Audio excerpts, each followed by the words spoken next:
Hello everyone. आज हम teaching of commerce का यूनिट नंबर 4 का टॉपिक करेंगे, टाइप्स ऑफ इवैल्यूएशन। इससे पहले लेक्चर के अंदर हमने किया था कि meaning of evaluation and importance, कि मूल्यांकन क्या है, मूल्यांकन का महत्व क्या है, मूल्यांकन का महत्व हम क्यों मानते हैं। ये टॉपिक हम पहले लास्ट लेक्चर के अंदर कर चुके हैं। अब हमारा आज का जो टॉपिक है टीचिंग ऑफ कॉमर्स का यूनिट नंबर 4 में, कि types of evaluation. Types of evaluation करने से पहले मैं दोबारा से रिपीट कर रहा हूँ कि इवैल्यूएशन क्या है। कि जब हम अपने शिक्षण कार्य के दौरान शिक्षण की शैक्षणिक प्रक्रियाओं के लिए बच्चे को अध्यापक के द्वारा सिखाया गया विषय वस्तु, बताई गई विषय वस्तु और किस हद तक बच्चा उसको विद्यार्थी अधिगम कर पाया है, विद्यार्थी किस हद तक सीख पाया है, इस प्रक्रिया को जानने के लिए जिस भी टेस्ट का प्रयोग किया जाए, जिस भी मेथड का प्रयोग किया जाता है, वो हमारा मूल्यांकन कहलाता है। दोबारा से रिपीट कर रहा हूँ कि बच्चे के अंदर अधिगम प्रक्रिया को जानने के लिए जिस प्रक्रिया को हम अपनाते हैं वो हमारी मूल्यांकन की प्रक्रिया कहलाती है, हमारा इवैल्यूएशन कहलाता है। इसके अंतर्गत हम इस बात को जानने का प्रयास करते हैं कि मूल्यांकन हमारा क्या है। अब मूल्यांकन करने के कौन कौन से तरीके हैं, किन किन टेस्टों का प्रयोग करके हम मूल्यांकन कर सकते हैं। इसके लिए हम ये मानते हैं कि जो हमारा मूल्यांकन है वो दो तरह से होता है। वो दो तरह से कैसे होता है? अब देखिए कि हमारा जो मूल्यांकन है, एक तो होता है हमारा परिमाणात्मक, जिसको हम क्वांटिटी टेस्ट बोलते हैं, और दूसरा होता है हमारा गुणात्मक, क्वालिटी टेस्ट के रूप में। क्योंकि आज की शिक्षा के माध्यम से हम क्या कर रहे हैं कि क्वांटिटी तो बढ़ रही है, लेकिन बच्चों के अंदर क्वालिटी जो आनी चाहिए थी वो नहीं आ पा रही है। तो इसके लिए हम दो प्रकार के टेस्टों का जो प्रयोग है वो करते हैं। एक तो क्वालिटी टेस्ट की बात करते हैं हम, क्वांटिटी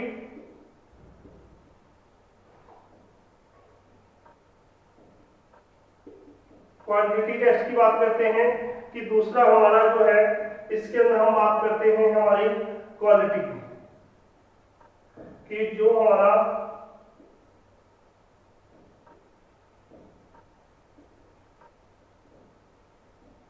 कि इसके अंतर्गत हम क्वांटिटी की गुणात्मक कि एक तो हमारा गुणात्मक और दूसरा हमारा परिमाणात्मक के रूप में हम जानने का प्रयास करते हैं। जिसके अंदर क्वांटिटी के अंतर्गत हम मानते हैं कि उसका परिमाण प्राप्त करने का प्रयास करते हैं, और दूसरे के अंतर्गत हम मानते हैं कि गुणात्मक रूप से हम मानने का प्रयास करते हैं, कि जिसके माध्यम से हमारी क्वालिटी क्या आ चुकी है और इसके अंदर हमारा परिणाम हमें क्या प्राप्त हो चुका है, इसको जानने का हम प्रयास करते हैं। अब इसको जानने के लिए भी हमारे अलग अलग प्रकार के कई टेस्ट हो सकते हैं, जिसके अंदर हम मानते हैं कि हमारा मौखिक टेस्ट, जिसको हम ओरल टेस्ट के रूप में जानते हैं, ये भी हमारे कि ओरल टेस्ट हमारा नंबर 1 की ओरल टेस्ट को हम किस प्रकार से जानने का प्रयास करते हैं। और इसके अलावा हमारा है दूसरा है रिटन टेस्ट। रिटन टेस्ट का प्रयोग हम करते हैं कि जिन परिणामों को हम प्राप्त करना चाहते हैं वो हम ओरल टेस्ट के माध्यम से भी प्राप्त करने का प्रयास करते हैं, और इसके साथ साथ हम क्या करते हैं, इसके साथ हमारा एक और है, हमारा तीसरा जो है वो है प्रैक्टिकली टेस्ट। प्रैक्टिकली टेस्ट का प्रयोग करते हैं। इसके अंदर हम ओरल टेस्ट, रिटन टेस्ट और प्रैक्टिकली टेस्ट को अपनाते हैं, जिनके माध्यम से हम बच्चे का मूल्यांकन करने का प्रयास करते हैं। इसके माध्यम से हम क्या कहते हैं कि बच्चे के अंदर जो गुणवत्ता है उसको जानने का प्रयास किया जाता है। इसके अंदर हम ऑब्जर्वेशन ले सकते हैं, कि जो हमारा ये वाला टेस्ट है इसके अंदर हम ऑब्जर्वेशन लेते हैं, बच्चे का इंटरव्यू करते हैं, बच्चे की जो प्रश्नावली है उसको बनाने का प्रयास करते हैं। इसके अलावा रेटिंग स्किल है उसको बनाने का प्रयास करते हैं, जिनके माध्यम से हम बच्चे का मूल्यांकन है वो कर सकते हैं। लेकिन पहले सबसे पहले हम बात करते हैं कि हमारा जो क्वांटिटी टेस्ट है, परिमाणात्मक टेस्ट है, इसके अंदर हमारा एक टेस्ट आता है अचीवमेंट टेस्ट। वो हम बाद में डिस्कस करते हैं कि हमारा इससे जुड़ा हुआ जो टॉपिक आएगा वो अचीवमेंट टेस्ट का ही आएगा, कि हम जो बच्चे को पढ़ाना चाहते हैं वो पढ़ाया बच्चे को अपने उद्देश्यों की प्राप्ति के लिए, और उसके बाद हमारे द्वारा पढ़ाया गया था जो भी विषय वस्तु था, विद्यार्थी ने किस हद तक उसको सीखा, किस हद तक उसकी अचीवमेंट हुई है या नहीं हुई है, वो हमारा अचीवमेंट टेस्ट कहलाता है। तो वो हम इसके माध्यम से क्वांटिटेटिव जो हमारा परिमाणात्मक टेस्ट है उसके माध्यम से जानने का प्रयास करते हैं। सबसे पहले हम बात करते हैं कि हमारा मौखिक टेस्ट, कि हमारा जो मौखिक टेस्ट है, परीक्षा है, मौखिक परीक्षा है हमारी, वो बच्चे को हम किस प्रकार से जानने का सहायक प्रयास करते हैं कि मौखिक परीक्षाओं के माध्यम से हम बच्चे का मूल्यांकन कैसे करते हैं। कक्षा कक्ष के अंदर सबसे पहले हम बात की कि कक्षा कक्ष के अंदर जब आप कोई भी लेसन शुरू करना चाहते हो, उसके अंदर आप बच्चे का जो पहले प्रीवियस नॉलेज है उसको जानने का प्रयास करते हो कि बच्चे को ऑलरेडी इस विषय वस्तु के बारे में, इस टॉपिक के बारे में कितनी नॉलेज है या नहीं है। आप बच्चे से क्या करते हो, क्वेश्चन पुट करते हो ओरल रूप में कि क्या बच्चे को इस विषय वस्तु से संबंधित कोई जानकारी पहले से है या नहीं है। आप उसके माध्यम से ये जानने का प्रयास करते हो और बच्चे से पीके टेस्टिंग के दौरान हम मानते हैं कि बच्चे से प्रश्न पूछा जाता है और प्रश्न पूछने के माध्यम से ओरल रूप से, मौखिक रूप से बच्चा उसका रिप्लाई देता है, उस उत्तर को बताने का प्रयास करता है। तो वो हमारा क्या कहलाता है, मौखिक परीक्षा कहलाती है। या कई बार आप बच्चे को लिखित वर्क होमवर्क ना देकर बल्कि उसको घर से याद करने के लिए देते हैं और कक्षा कक्ष में नेक्स्ट डे बच्चे आते हैं तो आप टर्न वाइज हर बच्चे से क्या करते हो, प्रश्न को सुनते हो। तो ये जानने का प्रयास करते हो कि इसके माध्यम से बच्चे की जो याद करने की क्षमता है वो कितनी है या नहीं है। क्या बच्चा जब बोलता है क्या वो सही अर्थों में उच्चारण कर पा रहा या नहीं कर पा रहा। इसके अंदर हमें कई बेनिफिट हो सकते हैं इस मौखिक परीक्षा के। वो क्या कि इस मौखिक परीक्षा के अंदर हमें क्या होता है कि बच्चे की जो याद करने की क्षमता है उसके बारे में हमें जानकारी प्राप्त हो जाती है। दूसरा, इसके माध्यम से जब आप मौखिक परीक्षा बच्चे की लेते हो तो मौखिक परीक्षा के अंदर हम बच्चे का ये जानने का प्रयास करते हैं कि बच्चा जो घर से याद करके आया है उसका क्या उच्चारण सही अर्थों में प्रोनाउंसिएशन बच्चे की सही हो पा रही है या नहीं हो पा रही है। इसके माध्यम से हम मौखिक परीक्षा का प्रयोग करना शुरू करते हैं।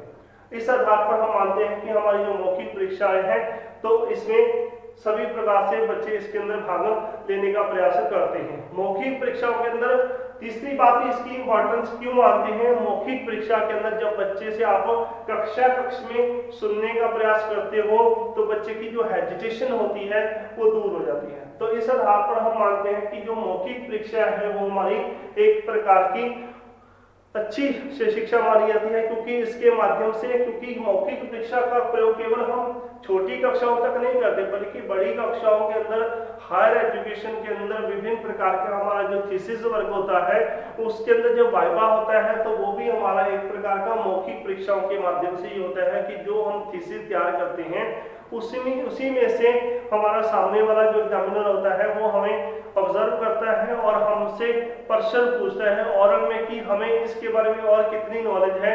तो प्रश्न पूछकर ही मौखिक रूप से हमारे ज्ञान को जानने का प्रयास किया जाता है। तो इसलिए कहने का अभिप्राय कि ये केवल छोटी कक्षाओं तक सीमित नहीं है बल्कि बड़ी कक्षाओं के अंदर इसका प्रयोग किया जाता है। दूसरा हमारा है लिखित परीक्षा, रिटन टेस्ट के रूप में हम इसका प्रयोग करते हैं।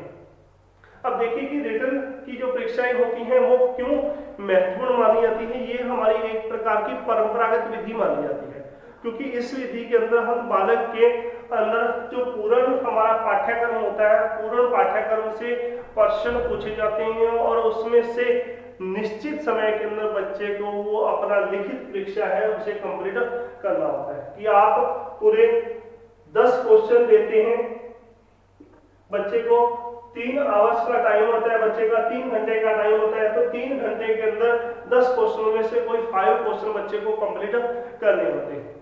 तो जैसे आपके एग्जाम के अंदर आपका 80 मार्क्स का टेस्ट होता है, 80 मार्क्स के टेस्ट के अंदर आपको क्या है कि 16 मार्क्स के 4 क्वेश्चन आते हैं क्वेश्चन के और 4 मार्क्स के आपके 4 क्वेश्चन आते हैं। तो 16 मार्क्स के अंतर्गत आप क्वेश्चन कंप्लीट कर रहे हो 4, तो आपके इस टोटल में से 9 क्वेश्चन आ रहे हैं। एक क्वेश्चन, फर्स्ट क्वेश्चन आपका कंपलसरी है, और जो 4 क्वेश्चन आते हैं उसमें से आपको पर यूनिट में 2 क्वेश्चन मिलते हैं, और हर एक यूनिट में से एक क्वेश्चन आपने कंप्लीट करना होता है। तो 9 क्वेश्चन में से आपको 5 क्वेश्चन कंप्लीट करने हैं, वो 80 मार्क्स का है, तो उसके लिए 3 घंटे 3 आवर्स आपके पास टाइमिंग होती है। तो इसके अंतर्गत आपको इस प्रकार का टाइम दिया जाता है लिखित परीक्षाओं के दौरान। इसके अंदर ये लिखित परीक्षाएं हैं, ये भी हमारी 2 प्रकार की हो सकती हैं। कौन सी? एक तो हमारी एसे टाइप लिखित परीक्षा होती है, और हमारी दूसरी होती है ऑब्जेक्टिव टाइप लिखित परीक्षा। ये जो हम बात कर रहे हैं वो हमारी एसे टाइप परीक्षा होती है, जिसको निबंधात्मक परीक्षा के रूप से हम जानते हैं कि बड़े क्वेश्चनों को आपके लिमिट टाइम के अंदर आपको कंप्लीट करना होता है। तो इस आधार पर माना जाता है कि जो चीज आप इसके अंदर अपने आप को प्रेजेंट नहीं कर पाते, इसके अंदर बच्चे का आप केवल ओरल रूप से जानने का प्रयास कर सकते हो, लेकिन यहाँ पर बच्चे का हम आंतरिक ज्ञान जानने का प्रयास करते हैं। लेकिन ये सभी बच्चों के लिए उपयुक्त विधि नहीं मानी जा सकती, क्योंकि इसके अंदर कुछ बच्चे हेजिटेशन करते हैं, वो पूर्ण रूप से सभी कक्षा के बच्चों के सामने बोलने का कॉन्फिडेंस नहीं रखते। इसके अंदर कमी है इस विधि के अंदर, टेस्ट के अंदर। लेकिन इसके अंदर बच्चे को आप जितना मानसिक रूप से उसको ज्ञान है, तो बच्चा लिखित परीक्षा के माध्यम से बताने का प्रयास कर सकता है। इसका बेनिफिट ये भी माना जा सकता है, क्योंकि लिखित परीक्षा के अंदर जो हम बेनिफिट मानते हैं, इसका लाभ क्या है? क्योंकि लिखित परीक्षा के अंदर आप बच्चे को जितना समय देते हो, उस समय के दौरान 3 घंटे बच्चा स्वतंत्र रूप से अपने ज्ञान को प्रस्तुत करने का प्रयास करता है, अपने ज्ञान को प्रस्तुत करने का प्रयास करता है, क्योंकि वो स्वतंत्र होता है, किसी प्रकार की उसके ऊपर कोई बाउंडेशन नहीं होती। इसके अंतर्गत दूसरी बात करते हैं कि व्याकरण इकाई के अंदर इसको बढ़ावा मिलता है, कि जब आप लिखित परीक्षाएं लेते हैं,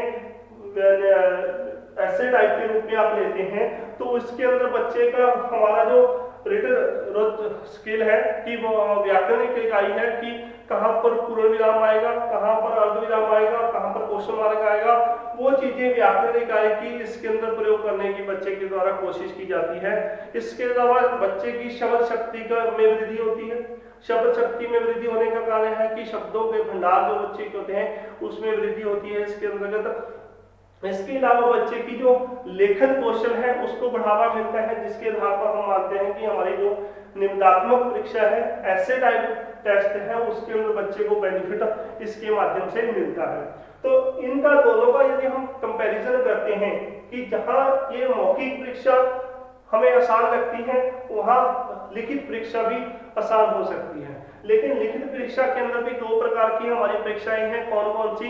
एक तो ऐसे टाइप क्वेश्चन और दूसरा ऑब्जेक्टिव टाइप। ऐसे टाइप के बारे में बता दिया कि मैंने, जैसे कि हमारे लेखन कौशल का विकास होना, व्याकरण इकाई का विकास होना, इसके साथ साथ हमारा जो बच्चे का लिखने के कौशल के साथ साथ बच्चे का जो ज्ञान है वो प्रस्तुत करने का उसको मौका मिलता है स्वतंत्र इकाई के रूप में। लेकिन इसके साथ साथ हम मानते हैं कि हमारी जो ऑब्जेक्टिव टाइप परीक्षाएं हैं उसके अंदर क्या है कि आप इसके अंदर पूर्ण पाठ्यक्रम से आपको 3 घंटे लिखना होता है। लेकिन हमारी जो ऑब्जेक्टिव टाइप परीक्षाएं हैं उसके अंदर हमारी अलग अलग प्रकार से प्रस्तुत करने का प्रयास किया जाता है। उसके अंदर बहुविकल्पीय प्रश्न पूछे जा सकते हैं आपसे, कि वो जो हमारी ऑब्जेक्टिव टाइप परीक्षाएं हैं इसका भी हमारा 2 रूप से माना जाता है, ऐसे टाइप और ऑब्जेक्टिव टाइप। ऐसे टाइप के बारे में मैंने आपको बता दिया कि जिसके अंदर आपसे 5 क्वेश्चन आपको कंप्लीट करने होते हैं 10 क्वेश्चन से। लेकिन जो वस्तुनिष्ठ परीक्षाएं होती हैं हमारी, उसके अंदर आपको क्या करना होता है? वस्तुनिष्ठ परीक्षाओं में आपको क्या, हमारी वस्तुनिष्ठ परीक्षाओं के अंदर हम देखते हैं कि हमारा निबंध निबंधात्मक परीक्षाएं हमारी, और दूसरी हमारी है इसके अंदर वस्तुनिष्ठ।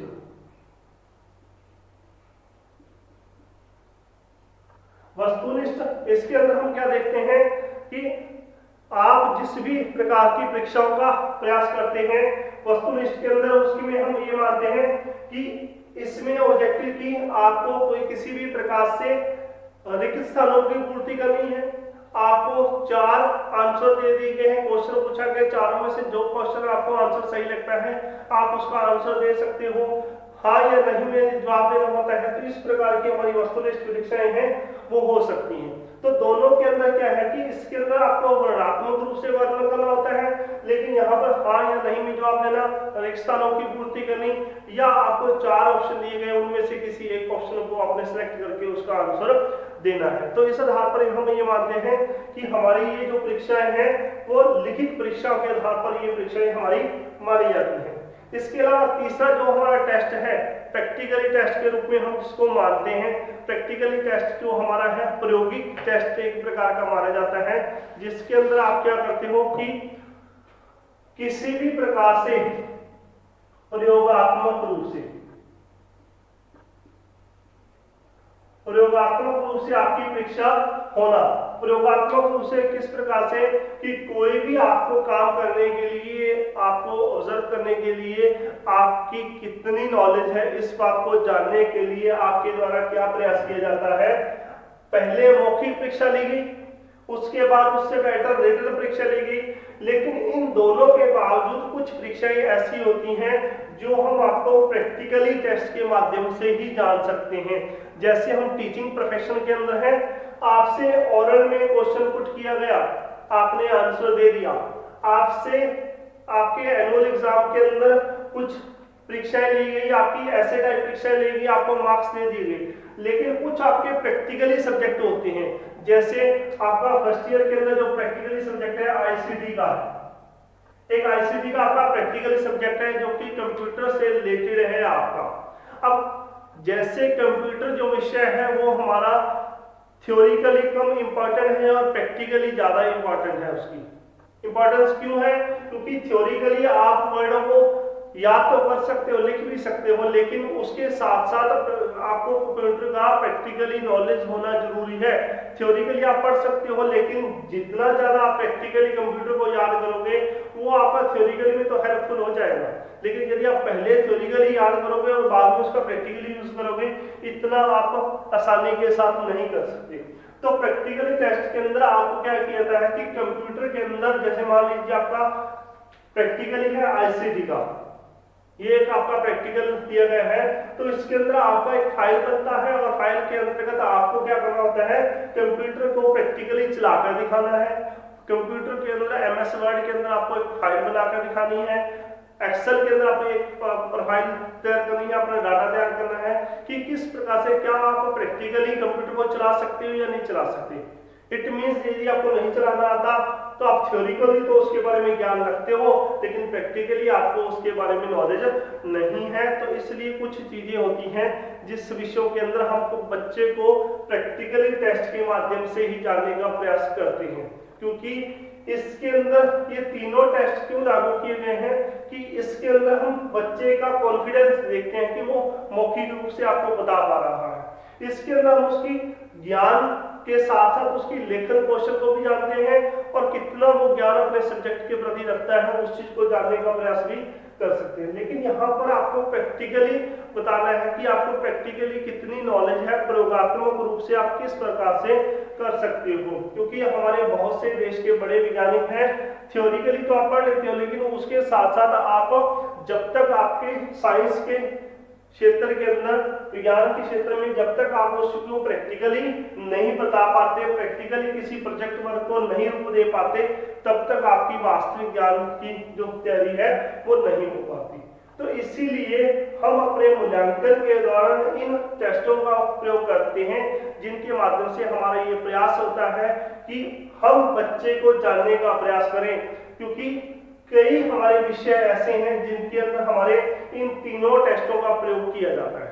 बच्चे का मूल्यांकन करने के लिए हम तीनों टेस्टों का प्रयोग करते हैं। क्यों? क्योंकि यदि हमारे जो आईपीएस या आईएएस जैसे बड़े जो एग्जाम होते हैं उसके अंदर आपका इंटरव्यू होता है, जिसके अंदर हमने पहले किया था ना कि क्वालिटी, गुणात्मक रूप से। अब गुणात्मक रूप से आता है आपका इंटरव्यू, शब्द यहां पर प्रयोग किया जा रहा है इंटरव्यू। अब इंटरव्यू जो शब्द है वो दो शब्दों के मेल से बना है, इंटर प्लस व्यू।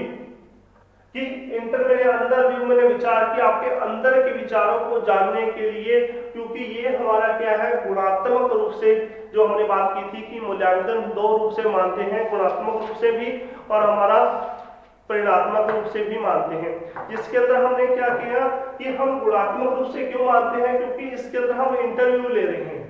दूसरा, इसके अंदर आपका ऑब्जर्वेशन होता है। ऑब्जर्वेशन के अंतर्गत हम क्या देखते हैं कि आप किस, एक तो होता है बनावटी कि कृत्रिम रूप से तैयार किया गया है क्वेश्चन और आपको ऑब्जर्व किया जा रहा है, लेकिन होता है कि प्राकृतिक रूप से आप कक्ष में बैठे हो और टीचर आपको ऑब्जर्व कर रहा है कि आप पढ़ाई कर रहे हो या नहीं कर रहे हो, या कोई होमवर्क कर रहे हो, या किसी प्रकार का कोई प्रैक्टिकली काम कर रहे हो या नहीं कर रहे हो, आपको दूर बैठा ऑब्जर्व कर रहा है। और दूसरा कि आपको पता है कि आपके स्कूल के अंदर कल किसी ऑफिसर ने चेकिंग के लिए आना है और आपको पहले से तैयारी करवा दिया था कि आप इस प्रकार से अपनी क्लासेस के अंदर बैठकर काम करोगे, तो वो एक प्रकार का कृत्रिम या बनावटी रूप से हो गया ताकि आपको कोई ऑब्जर्व करने के लिए आ रहा। तो इसलिए यहाँ पर ऑब्जर्व करना क्यों, क्योंकि ये भावात्मक रूप से जुड़ा हुआ है। अब इंटरव्यू के दौरान सामने वाले व्यक्ति को नहीं पता कि आपके अंदर क्या क्वालिटी है, आपके अंदर क्या भाव है, आपके अंदर क्या गुणवत्ता है, सामने वाले व्यक्ति को नहीं पता। लेकिन जब आपका इंटरव्यू लिया जाता है, आपके अंदर विचारों को जानने का प्रयास किया जाता है, तब वो सामने वाला व्यक्ति जान पाता है कि आपके अंदर बेसिक रूप से क्या गुणवत्ता हो सकती है, आपका भाव क्या हो सकता है, इस चीज को जानने का प्रयास किया जाता है। इसके साथ साथ हमारी प्रश्नावली तैयार की जाती है। प्रश्नावली के अंदर एक लिस्ट तैयार कर ली जाती है प्रश्नों की, उसमें से आपसे आंसर जानने का प्रयास किया जाता है कि आप किस रूप से अपना विचार रखने का प्रस्तुत करते हो, कि उसका सही आंसर दे पाते हो या नहीं दे पाते। बच्चों के पास 9th 10th प्लस 2 के बच्चों के पास वो प्रश्नावली की लिस्ट भेज दी जाती है कि आज के बच्चों का लेवल क्या हो सकता है। ठीक है। इसके अलावा यदि हम बात करते हैं कि हमारा रेटिंग स्केल, तो इसमें रेटिंग स्केल के माध्यम से भी जानने का प्रयास किया। मैंने आपको पहले भी हम करते हैं कि 1 2 3 आपका टीचिंग वर्कआउट चल रहा है, माइक्रो टीचिंग चलती है, उसके बाद सिमुलेटेड चलती है, उसके बाद आप रियल टीचिंग के अंदर जाते हो। जब आपकी माइक्रो टीचिंग चलती है तो फर्स्ट टाइम आप टीच करते हो, आपकी जो टीचिंग है वो पुअर है, इट मींस आपका रेटिंग स्केल क्या है, 1 है। आप प्रैक्टिकली अनुभव करते हो, सेकंड टाइम रीप्लान करते हो, उसके बाद आपकी टीचिंग में इंप्रूवमेंट आई और आपका रेटिंग स्केल 3 आ गया, इट मींस आपने अपनी टीचिंग के अंदर कुछ ना कुछ इंप्रूवमेंट की है। तो जिसके आधार पर हम ये मानते हैं कि हमारा इस प्रकार से तैयार किया गया मूल्यांकन 2 रूपों से होता है, एक परिणात्मक रूप से क्वांटिटी रूप से और दूसरा क्वालिटी रूप से। अब दोनों की जरूरत है कि आप गुणात्मक रूप से जहां विकास करो, उसके साथ साथ आपका परिणात्मक रूप से भी विकास कार्य होना चाहिए, तभी आपका सही मूल्यांकन सही रूपों में हो सकता है। अब क्वांटिटी रूप के लिए मैंने आपको 3 टेस्ट बताए हैं, जिसके अंदर हमारा ऑरल टेस्ट, रिटन टेस्ट और प्रैक्टिकल टेस्ट, जिसके माध्यम से हम ये जानने का प्रयास करते हो। लेकिन गुणात्मक रूप से जानने के लिए आपका ऑब्जर्वेशन, इंटरव्यू हो सकता है, आपका रेटिंग स्केल हो सकता है, आपकी प्रश्नावली हो सकती है, कि आपके गुणों को जानने के लिए ये टेस्ट लिए जाते हैं। तो ये था आपका टॉपिक कि टाइप्स ऑफ इवैल्यूएशन, कि मूल्यांकन कितने प्रकार का होता है। वास्तविक रूप से हमने 2 प्रकार का किया और आपके आगे इसके सब की क्वांटिटी जो होती है परिणात्मक रूप से वो 3 प्रकार से आपका टेस्ट हो सकता है। Okay, thanks.